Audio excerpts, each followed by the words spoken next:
زينة أندرا زينة سنين دعارة ترو سنين دعارة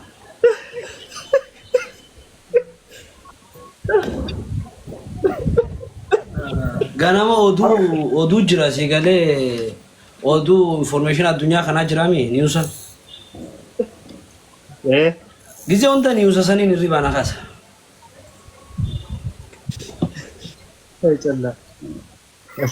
Haro thank you tube haro asootilleen caaltootilleen gaafii qabdan gaafadha bareeda ani immoo wanti hin gaafadhu hanga wallaalan kana kuduraa waliin dhaqanii jira yookaan nyaata wajjin nyaatanii jira waan waliin beekanii jira badhoon waan takka agaree waan callaa isa yaadachiisa callaanis waan takka agaree waan badoo isa yaadachiisa. Waa badoo itti himuuf dura. Duraan dursee nyaata irratti takkaa nama yaadadhu hin jiru. Dibicha sinjaani. Isaan miti fi yaadadhu ni beera nyaata irratti isaa guddifee. wanti jira street sandusha kana jiraami bakka irraa bitattu jira bakka takka sandusha ani nyaanne jira kan inni qofti nyaatu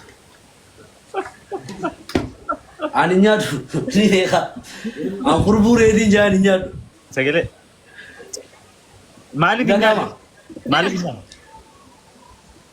an bakka abu inni akkatti onne irraa nyaata ani nyaatu sandusha san gizeen bakka mana san biraan dabru ni yaadadha. Aye, Charlie, carraaqeet. Alga. Guyyaa dura wallolta. Isaan lachuu egaa dabaan booda waan tokko itti dhaga'ame garuu barbaadu. Gaafi bareeddu badoo itti dhufi.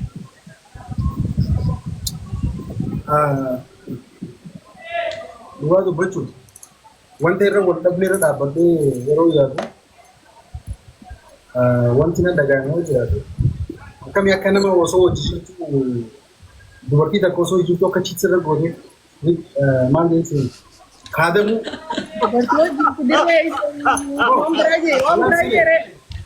Ligi chiitsirra gootee. Egaa aga makka nama dhukkubsu laalaasan baanaa barte yaa. Yaa maaliif sii galee? Silaa dubbiin dhumattee. Saayibni tokko bakka neegiin raakisee dhabdee ta'a akka waan kaadamtee tokko si dhaga'ama. Sirrii.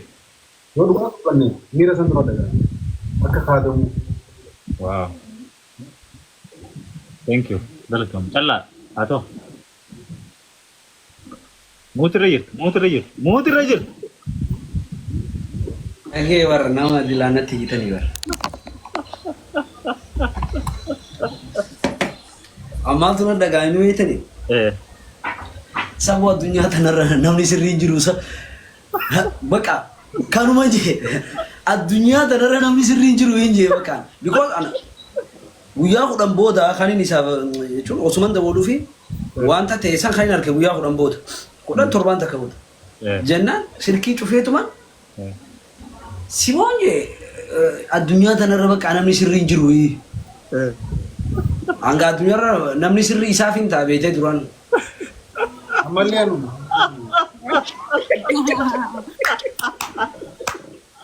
Sanboota addunyaa tarra. Callaa dhageessee waan inni jedhu. Ammallee Ni ilaalame. Haatee bareeddii jennaan karaa kana dhuftii gaalichi.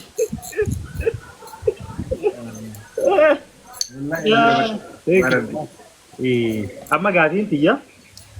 Haroo qabu nama adda. Haroo wallahi take yeroo waan dhiyyaatti gaafii. Badoo. Abdi waan takka garuu gisee wal cinaa naa deebisuu qabu waan sotiyyaan. Wal cinaa. Okay. Gaafii bakka dalagaa nu gaafatiin gaafii.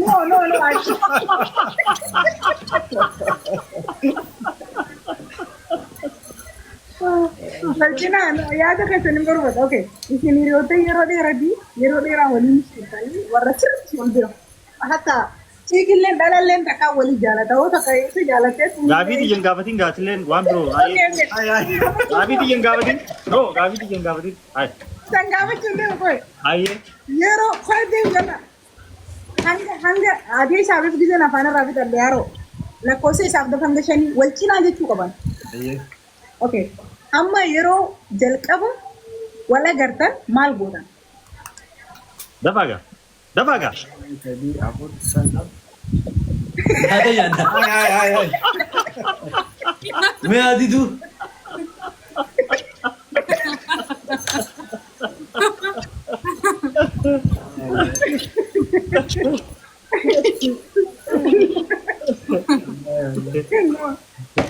Aya, ani gaafii tiyya.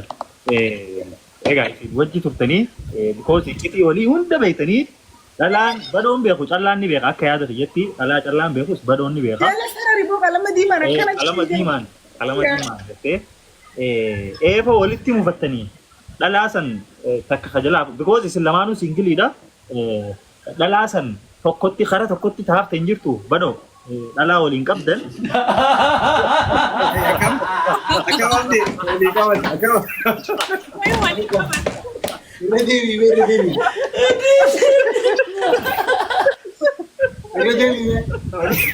Callaa mudiraagas.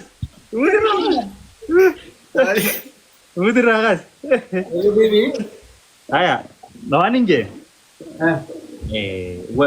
Because iccitii waliis ni beeytan dhalaa dubbistan hunda waliin beeytan eefa isin walitti aartanii dhalaa waliin qabdan tagama tokkotti achi mayxee tokko hambifateen jirtu hiidha gama gaafiin tiyya. Inni garuu dhagee. Callaa kaas mudirraa.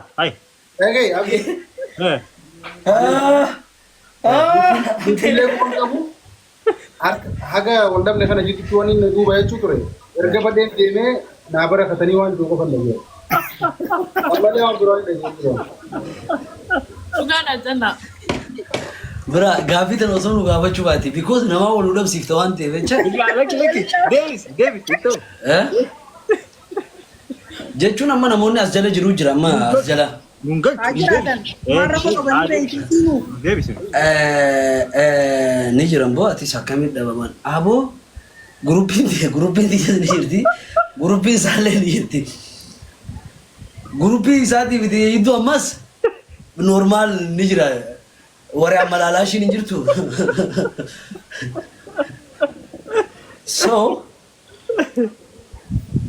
numa uumamaa wanti akkanaa barra wanni akkanaa numa uumamaa dirqama uumamaa.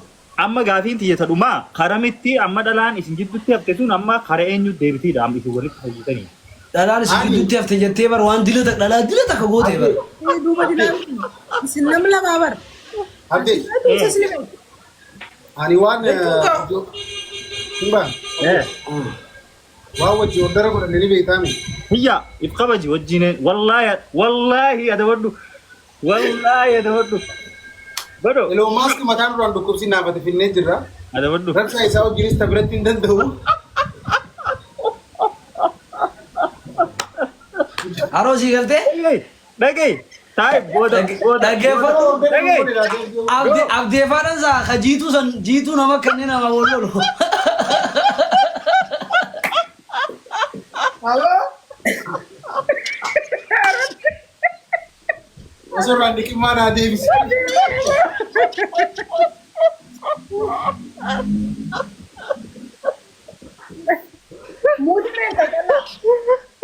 Wallahi baalageera ijoolleetti. Wallahi haroo hunda keessaa fi baalageera ijoolleetti.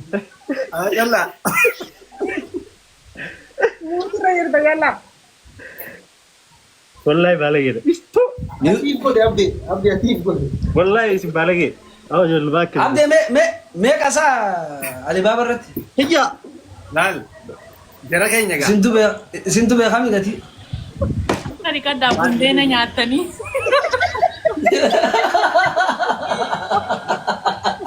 Isin gara gorini hin dabalachaa. Wanta kan dabarsuu fadhaas maanuu hawaasa keenya nama lama kan ulaalu jiru kanaaf biyyan keenya mee ilaala gaa imaajin godhaa yaadaan pikchar godhaa sagantumaa akkamii dhufu jira yaati yaada waan kana caalu gurguddaa meeqaatu dhufaa jira obboleeyyan keenya hanguma xiqqaa kanatti dhufaa akkanatti kana nu bohaarsanii mana kana akkana gammachiisan imaajin gidee isaan sagantaa isaanii walitti deebi'anii dhufan waan akkam expectation godhu jirtanii inshaallah akka nama takkaatti waan guddaa takkaan harku jira. Yoo kanaafuu akkuma jennee sagantaa kanaa Haro afaayitti si qaba. Haro waan reefu jennee sanii guruppii goonoote. Wait. Taali, wait. Erga dubartiin dhiibin haa dubbattu isheen. Qoy hayyee fanneeffatu. Okay, nama kuma takkaa fi 200 bakka kana jira. Taa'utaa gochaa. Kuma sadii fi 200 jee kuma takka gamaati. Kun sadii ijaatu wal na fakkaata. Kun sadii fi 200 as jira. So haroo kuma 39 irra jira. Yoo xiqqaate kuma 40 galtaa foolooraa hayyee deema. Thank you. Haro mee rabbumaa jaa haro Rabbimaa jaan haroo godhu qaban fooloo. Yoo maqaa xiyyaanaa godhanii qoy mee mucaa kana wallaahi bikkan kaa'uun dhabe haroo. Wallaahi haroo bakkan kaa'uun qabu haroo kana please. Maqaa xiyyaan godha kuma 4 godha maqaa xiyyaan please. Amma tuttuqaa laal amma kum 39 400 irra jira kuma 40. Haroo. Namni dhibbi jaa. Tasanirraa fi waan hin joofadu waan reefu waliin jenne sanii guruppii ni goona ni jaarraa bifa ajaa'ibaatiin goona maateriyaala isaan barbaachisu ni goonaa fi too hundi keessaniif irratti quba qabaadhaa jechuu feeneeti hayyee itti faasaanti yaada sanam karaa. Mee waan takkaan dubbadha. Waa'ee miidiyaa kanarratti naaf badhaasoo waliin jennu turre. Waa'ee maateriyaala kanas harruma kee malee waggaa dheeraadha. Waggaa 4 hojii hojjechaa hin jirru. Ana maanta na qaxaramee forexiin hojjedha. Jeetti $200 naa kafala. Achiin hojjedha. Ji'a guutuun hojjedha jechuudha. So jecha tokko jira kanaaf saamin waliin jennu. Abooni furra asiin geenyeen furruu takka. Miidiyaa kanarratti asiin geenyeen furruu bakka asiin geenyee numa fixanna malee furruu waliin jechuu turre. Nooti har'a furre har'a miidiyaa irra baanee wanta akkana haasofne.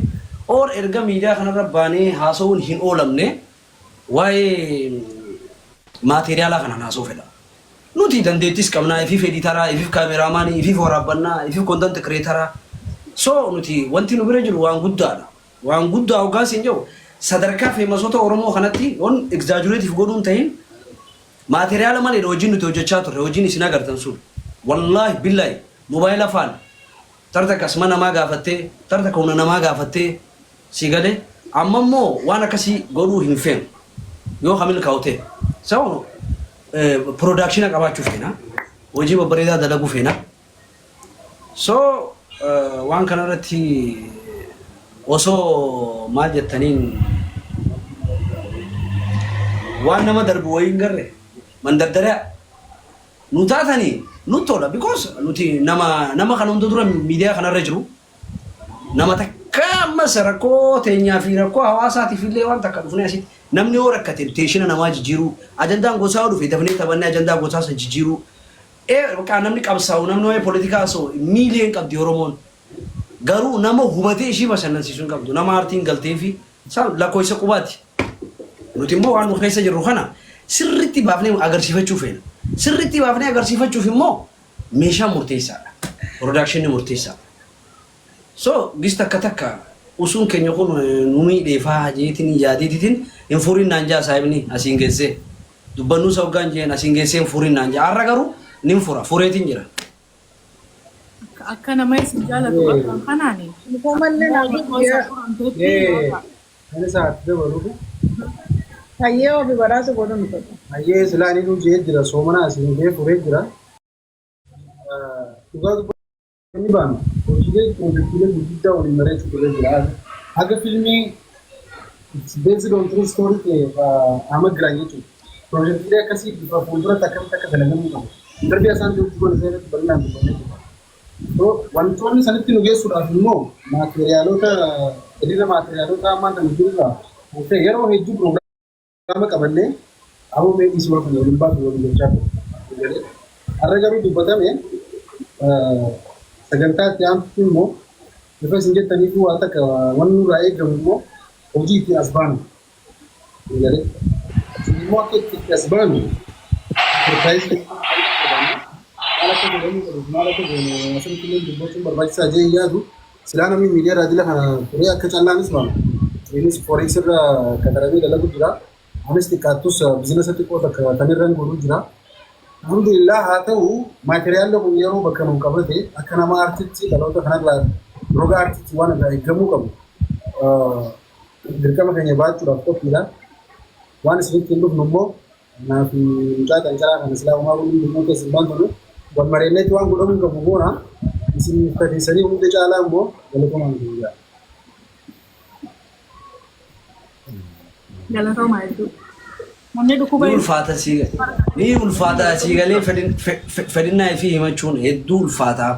Wal jala kitama jaguduunfanneetuma furree malee wallahi is long time. Laal. Waggaa sadii har'aati hojii kadhamne. Okay. Anilleen asirratti dabalata waa wayii takkan dubbadha. Badhaasuu fi qanna ijoollee aartii fi ijoollee ni danda'ani dalagaa dhugumatti danda'ani biyya baqaa kaayiroo kana keessatti fiidama kaameeraa itti fudhattee ala gabbaatee diraama waan takka dalaguu hin dandeenyisanitti kanatti isaan dalaguu turanii osoo deemanii irraa bikkituun biyya dhiirtilleen intalleetii akkasitti irraa jijjiiramtee waashii wanti godhuu dandeessee miti hanga takka danda'u kanaadha malee fawaa dalaguu danda'u. As keessatti dhiibanii fi hanga danda'an takka egaa dhiiban boodaan ni xiqqaatan. Ni xiqqaatanii egaa dhaabbattee akkuma isaan himamu waggaa sadii isaan irra dalagaan jira. Miidiyaa mataa isaanii isaan nam sadii kameraamaan isaaniitti wajjin jechuun nam sadii namoota biraa dabalatanii hangan takka dhiibanii harka dhaabbannaan numa dhiisan. Silaa isaan ta'uu baattee silaa ijoolleen xiinxallaa fi badhaasoo ta'uu baattee miidiyaa kanarraa yookaan immoo gama keessatti nama dubbatee waa fudhatu jechuudha. Garuu isaan afaan ittiin waa kadhatan hin beekan afaan ittiin waa dalagan malee fuula ittiin aktii reaksina wanti komeedii adda addaa ittiin dalagan malee fuula ittiin nama dura ta'anii waa ittiin fudhatan san hin qaban hin danda'an jechuudha. Wanti hawaasa duratti baasan ammoo nu gammachiisu aartii oromoo guddisuudhaaf tattaaffiin isaan godhanii silaa nuti numarraa wanti xiqqoo ilaalanii bargaa waliin gochuun takka ni jirtu. Hangas takka silaa dhiibnee arraan tana bakka kanaa hin jirtu jechuudha. Akkuma uummata habashaa fakkeenya uummata Malootikaa silaa isaanuma fakkeenya godhatan namni biraan jiru. So namoota hangan takka dandeettii qabu miti nama xiqqisuma takka viidiyoo konfideensuma kaameeraa duraan dhaabbatu dhiibanii hangam takka karaa aartii akka itti naqanii sun walumaanuu qabayu ni beekamudha. Kanaaf egaa irraa dhooftanii jirtanii miira isin soomana furtanii bara kun jirtan. Furtanii jirtan sirruma nyaadha. Egaa bulchaan qofaan furuu osoo hin taane ittis nyaadhatuma furaa kara dalagaa kan jirtan dhiibbattanii dhiibbadhaa. Okay, erga mana furtanii waan hunda nyaadhaa jettanii haroo kiyya maaltu jira beektaa? Miiturraa kaafadhu haroo. Haasaa wal jalaa qabanii ija haasaan bareedaa akkasittiin fadhaan ija keessa laalaatiin haasoo fedha. Nuti ammaan tanatti ijoollee lafaa dhuftus leenjisuu feena. Amma waan sanii jirraa'u usnee ijoolluma leenjisuu jirraa. Because dhaloonni amma dhufu kuni kontantii kireet godhee dhufuu dhiisee jira. Yoo harkaa jiraatan nam takka waggaa sadeen kana keessatti kontantii mataa isaa qabatee dhufee yoo ka jiraatu ka beeytan ka agartan ka mul'ate naaf himuu dandeessan riisarchiin jechuudha. Garuu nama fasaadaa fi waan hin taane qabatee dhufe nama 20 ol siisaa buun danda'a ka itti milkaa'e ka bakka babbareedaa irra jiru ka ammaan tana inkama bareedaa harkatu jechuudha. Nama immoo yoo inkama kafalteef maastaawoqaa na waraabe jettee kan ta'eef maastaawoqaa siif waraabee fayyadamuu hin dandeenye. Oo beeysa kanaa dalagi dooraa 500 tanan si kanaa jettee silkii isaa akkanuma salfiin si waraabu jechuudha. Kaasirra gizee taa'immoo nama hawaasa tajaajilu fakkaatu. Hawaasni keenya gizee madaala waa kaa'u madaala itti waa kaa'u beekuun irra jira. Hawaasni kun dammaquu qaba, qaroomuu qaba. Uummata kanatti hawaasa kana yoo dhiifne hawaasni kun daran fasaadni 2022 irra amma irra bal'aa, 23 irra 24 irra bal'aa, 25 27 namni seeksii godhaa dhufa tiktaak kanarra. Wanti kun dhaabbatuudhaaf dhalootni akkana akka hin uumamneef dhaloota maayindii isaanii jijjiiruu nurra jiraata. Because maaliin daleeyinee kontantii kireet goone milkaanii nu arguu qaban isaanis kontantii kireet godhatanii akka dhufaniif waan adda addaa nuti amata 10 miidiyaa kanarra daleeyinee hin milkooyne akkamitti kontantii kireet godhatanii akka keenyan laffaan akkuma baluu dhufan malee qabxiituma nama arrabsaa nama xiqqeessaa ija gaalaa liqimsanii ija nama dhiibaa dhufan malee waa tolchanii waa bareeffatanii hin dhufan kun ifa akkasi beekuu danda'u nurra jiraatan. Ammas namni shabaaba ifin jiru tokko akka shabaaba yaaduu danda'u qaba.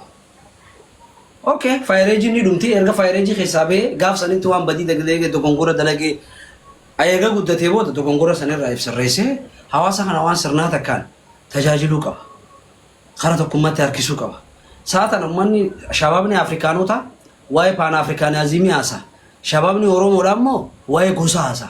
Yaaddee gaddeebi'ee jechuun waa'ee Oromootu naasoo Oromiyaatu naasoo waa'ee Harargeetu naasoo or waa'ee Itoophiyaatu naasoo. Waa'ee gandaa macarrashaadhaa bara tun waa'ee gosa haasaa jechuudha. So dhaloota kana oomishanne dhaloota akkana jiru kun immoo dhaloota biraa nutti oomisha. Dhaloota gandaa miti ibiddaan nama qootu. So osoo dhaloonni akkasii sun hin uumamne dhaloonni akka keenyaa hawaa bira jiru. Hawaa mul'isuudhaaf humna dhabe hedduu jira ijoolleen. So namoota akkanaa kana push osoo godhamanii osoo laalamanii harkifaman namoonni push godhanii miidiyaa kanarratti harkifamaa dhufuu jiran namoota fasaada babal'isan qofa. Wanti kun sirraa'uu qaba. Namni hanqa'uun waan akkanaa gochaan osoo hin ta'in afaan osoo hin ta'in namuun fedhu fasaada. Namuu akka ilmoon isaa jallattuu fedhu. Namuu akka ilmoo isaa jalaa badduu fedhu. Garuu nama ilmoo isaa balleessu san sappoortii godha. Nama ilmoo isaa balleessu. Kanaafuu namni waan godhu waan sirrii takka mataalee xiinxalee harkisuu qaba. Kun hawaasaa fi isaa hagama keenyatti gidas deemnu immoo dhaloota kana tajaajiluuf hanga dandeenyetti waan bareedaa. Dhaloota kana tajaajiluuf immoo maateriyaala feena. Maateriyaala waan guddaa miti. Namni tokko sponsor nu godhuu danda'a. Maateriyaala I think kaameeraa abbaa lamaa fi maayikaa fi kiroomaa giriina waan akkasii waan banni waan ganaati nuti barbaadu.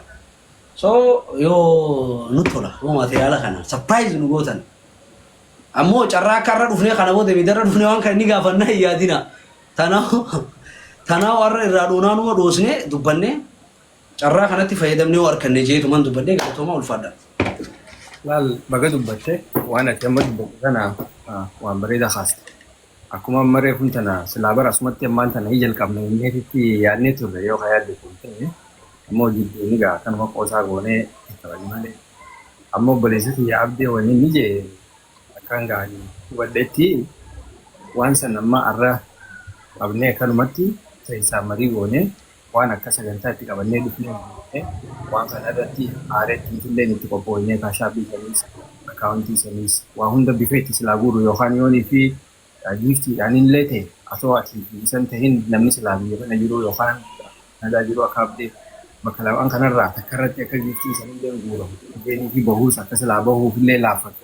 Bifa saniin yoo rabbiin jee itti qindoonee sagantaa itti qabannee hedduu tursiisuullee hin barbaachisu galee yoo akkam ture torbaan dhufutti illee yoo ka godhan ta'e ani akka yaada kiyyaatti bareeda jechuun yaada.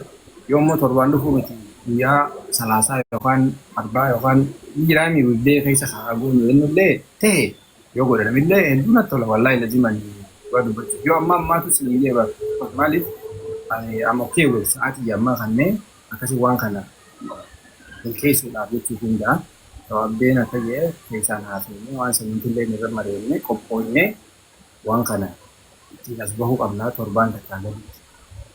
Yoo ni kakkaa ta'uu ta'e tursiisuu hin barbaachisu jechuudha. Akkam jettaa? Thank you. Thank you. Haroo galatoomi ani silaa. Dhibba shanan geenye ijoollee koppiliinki dhibbi shan ga'ee jira.